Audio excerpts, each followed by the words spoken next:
In our attempts to present valuable and often unknown information to the public, we often stumble upon people of extraordinary character, and such is the case of our next guest, a man who has made significant contributions in the world of academics, social service, and penal reform. He has studied internationally, attending both Princeton University and the University of Tanzania in Africa. He is the author of Western Psychology and Indian Thought, and has interests ranging from law to yoga to the Krishna movement. Please welcome Bhakti Tirtha Swami and University of Chicago student Garuda Das. Thank you for being with us this evening.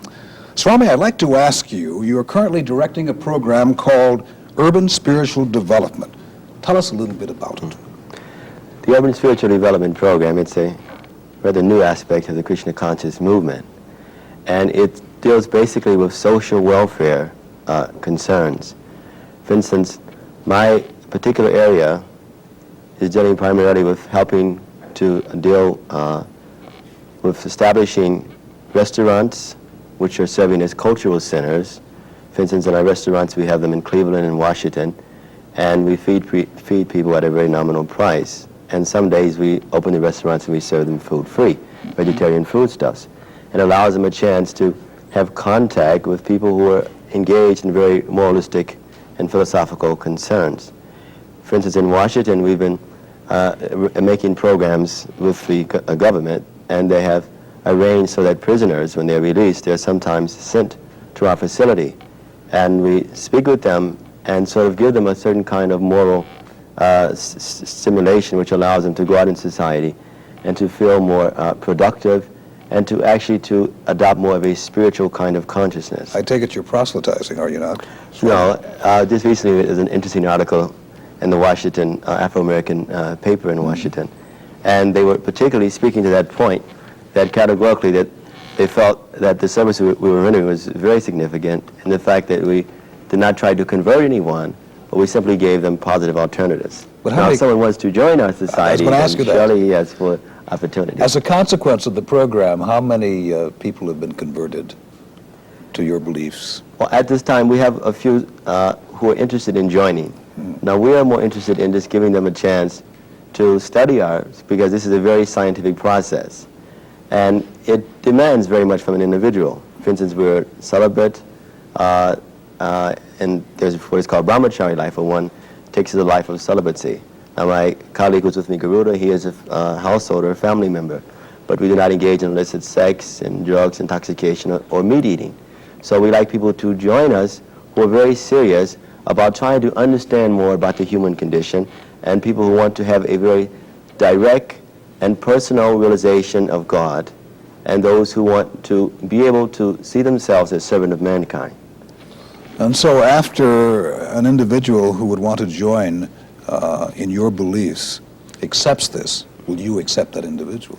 We would stipulate that he would come to our classes on a regular basis, and if he feels that he would like to join our society, then at that time he has the opportunity to live with us and to make an experiment. Garuda, is the Krishna movement a branch of the Hindu religion?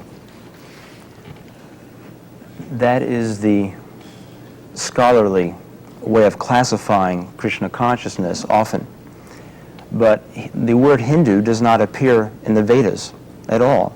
It is a word which has been superimposed by Western scholars. What are the Vedas? I think we need to... Oh, the Vedas are the ancient spiritual texts found coming from ancient India.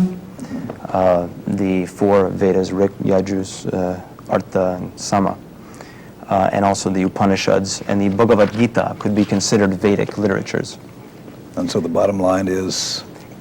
We say no, it is not a Hindu religion, because Krishna consciousness expounds the essence or the principles of religion, although we may appear externally to be a sectarian group or a particular tradition.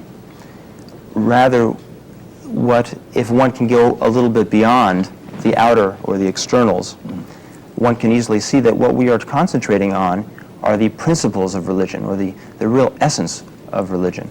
All religion. And this is what I'm studying, of course, in the university and trying to explain. Gentlemen, what we'd like to know now, we'd like to know about your background. Swami, you at one time were Mike Favors, correct? John Favors. John Favors. And at 14, you were president of all the student SCLC chapters in the country. Tell us a little about your formative years. Where were you born? How did you grow up? What kind of a youngster were you? This is always a question of interest to me. In one sense, it would seem as if my lifestyle now is a diametrical opposite of how I was living in the late 60s. Yes. Because I was very much involved in revolutionary politics. I was involved in Pantherism and the cultural nationalistic movement. I was chairman of the Third World Coalition for several of the Ivy League schools, and I was president of the Black Coalition for Students at Princeton. But then and even now, my real interest is that I wanted to understand more about the human condition, and I wanted to understand what is necessary in producing a more just and peaceful world order, and I wanted to be a part of a program or of a process that allowed man, or allowed one, to be able to relate more and more on a humanistic platform. So, in my last years at Princeton, I sort of started backing away from some of the revolutionary activities. Why? Because I started seeing, I would visit a lot of different countries, for instance, and I was being trained up in a particular revolutionary circle. And I started seeing that so many of the leaders, or so many of the propagators who were interested in reform and revolution, that as soon as they had chance to be in charge, so to speak, that many times they would be even more oppressive, even more exploitive than the previous regimes. Were these atheistic circles you were being trained in? In most cases, yes. Marxist circles and things of that Communist nature. Yes. influence. And so I started seeing that the real change was not a change of one political arena versus another, but it was actually a change of understanding more about man himself. Because if you put a certain kind of person in a particular environment, still he will act and go on in that given way. But if you can change an individual's consciousness, this is much more significant. This is more profound. So I started investigating so many different epistemologies. I wanted to know more about the African worldview, about the Indian worldview. And in between, I took a job at the Public Defender's Office in New Jersey, working in penal reform. And then from that, I started studying so many books on yoga and meditation. And I finished my thesis at Princeton with an experiment in hypnosis. And by this particular kind of scrutiny, I started looking more at concepts about peak experiences, about dreams, about life after death. And so from those experiments in hypnosis, I started realizing that man is not actually a material being. I would take sometimes my subjects through what is called regression.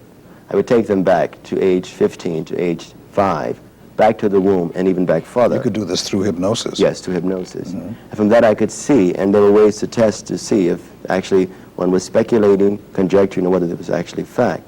And so I wanted to attach myself to a cosmology and to a group that had this kind of information under its belt. And so I studied and I visited this center, that center, and then I had the opportunity to visit the Hare Krishna Center. And at first, in no way did I want to join, but I started reading the books more and more, and I found the information that was there in the Veda, in the Purana, was far superior to any of the studies that I had at Princeton and to any of the other groups that I had visited. And so I became more and more involved, and now I'm one of the chief priests, and I travel literally all around the world helping to institute certain programs. So what is your mission in life, Swami, at this point? My mission is to continue doing what I'm doing now, but much more of that. For instance, now we're helping with these sort of social welfare projects, and it's a way to give people more contact with our movement and to simply to present them with a positive alternative. Now we see in the world order there is such, we're finding ourselves in an endangered planet where there is resource depletion, overpopulation, threat of nuclear war. And so we're interested in showing people that there is actually a positive alternative. That there is so many experiences to be had. There is so much more to the conscious and subconscious mind. If one has the ability to purify his senses, then he can understand more that he is a spiritual entity, and he can have more direct perception of his relationship to God, to Krishna. Do you have difficulty selling that philosophy to people? Because you must admit, gentlemen, that the popular image of the Krishna consciousness movement is the image of an individual selling flowers at O'Hare Airport. Mm-hmm.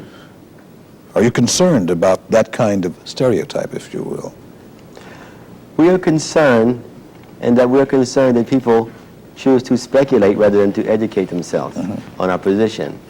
Most people who, for instance, have negative attitudes toward us have never really tried to understand or to speak with the person that is approaching them.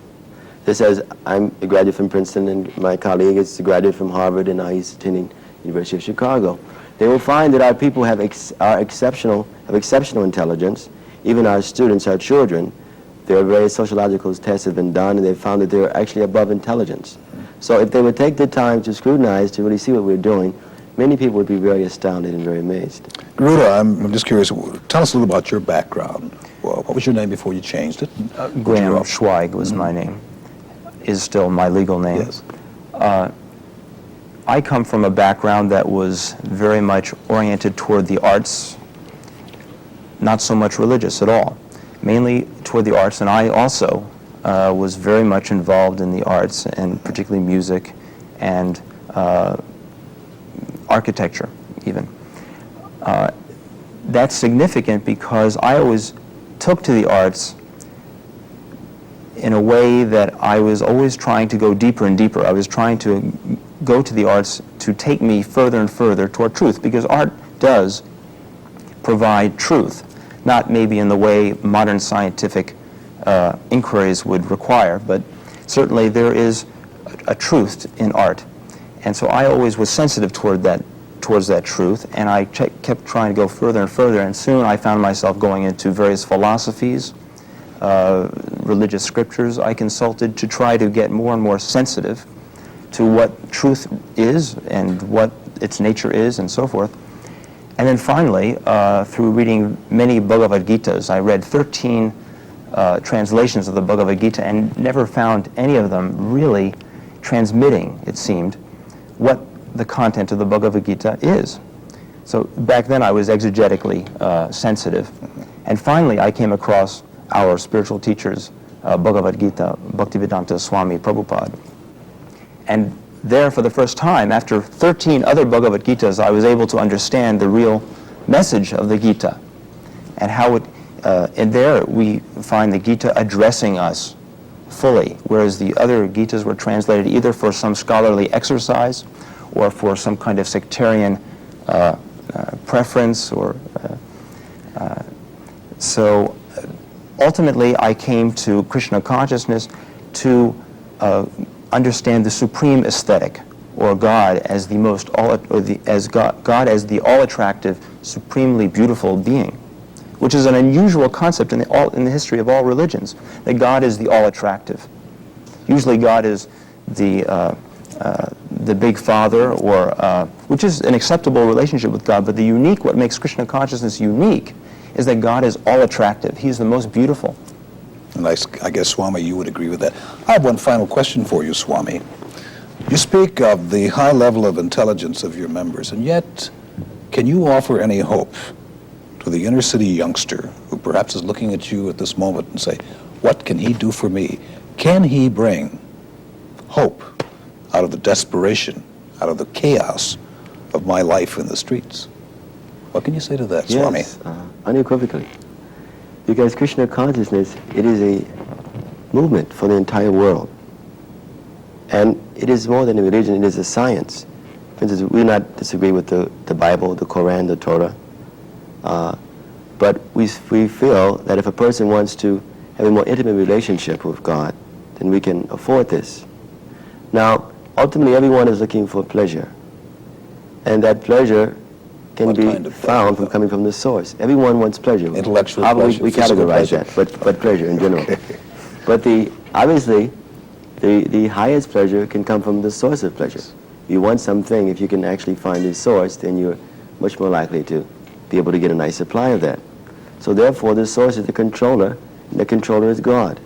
So we simply want people to see more and more of the necessity of not only recognizing, being cognizant that there is a controller, but then we like them to try to understand the specific qualities and attributes of that controller.